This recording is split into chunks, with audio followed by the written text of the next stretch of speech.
Have you ever wondered whether you should have one website or possibly two? When is that even a possibility? When should you even be thinking about that? Well, Lorraine had a question about that today, and I'm going to answer it here today on 5 Minute Mentoring. Have you ever wanted to have someone in your life who you could ask real questions about your art, your business, and even your walk with the Lord? Well, that's exactly what we do every Friday here on 5 Minute Mentoring, where I answer one question from one of my awesome podcast listeners in order to help you start really thriving as the artist you know God created you to be. Well, hey there, my friends. I'm so glad that you're here with me today on 5 Minute Mentoring. You know, I get this question a lot inside of our mentoring program. People that are building out their websites, they're like, Matt, I got these kind of two things, possibly three going on. Is that one website? Is there two? One of my podcast listeners, Lorraine, had that same question today. Here's how she asked it. Hi, Matt. My name is Lorraine, and I'm from Colorado Springs. And I recently started taking your mini course on building my website, which has been really helpful. My question is, I actually do two main types of art. I do flower paintings. I also do custom pet portraits. I feel the Lord is in both, and I also have sales in both. But as I'm building my website and trying to grow my business and learning about keywords and targeting my audience, I feel like I'm having trouble putting it all under one roof, if you will. So my question is, would you suggest that I have two separate websites or I keep it all together? Well, hey, first of all, Lorraine, thanks for listening to the podcast. Really glad that you took the time to leave me a question. If you're out there listening and you're like, Matt, I got a question, I'd love to ask it. Just go to matttommymentoring.com/podcast. You'll see a little microphone there. You can leave me a voicemail and we listen to them every week.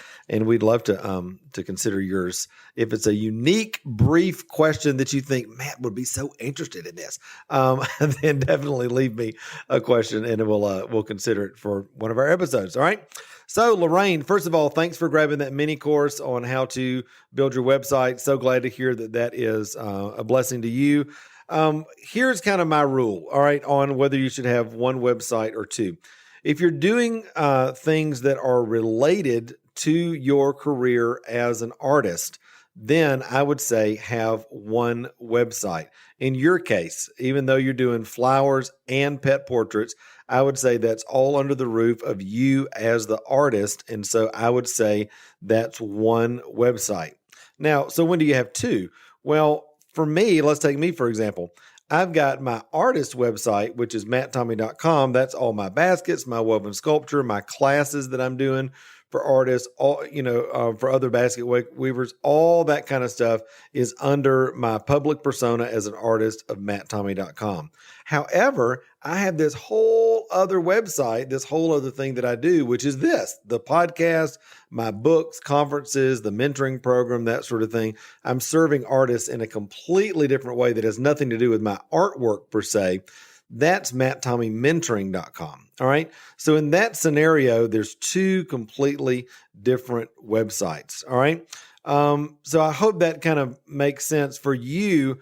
I would definitely have them under the same roof. I love the fact that you're thinking about search engine optimization, keywords, how to optimize, that sort of thing. So here's what I would say.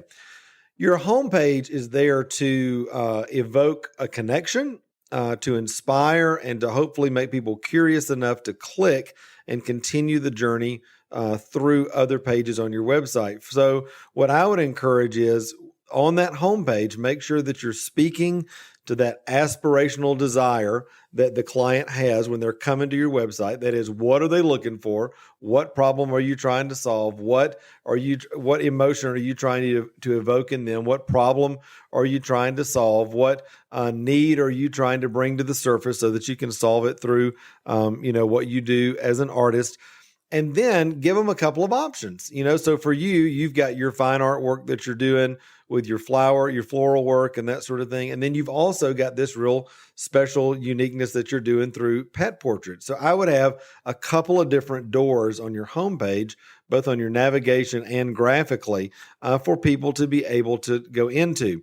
Once they're on that page, like once somebody, for example, is on the pet portrait page, I would consider optimizing that page specifically for pet portraits and the other page specifically for your floral work. That way you're getting the benefit of what you can do through search engine optimization on that page. So those kind of become anchor pages for those topics on your website, if that makes sense. All right.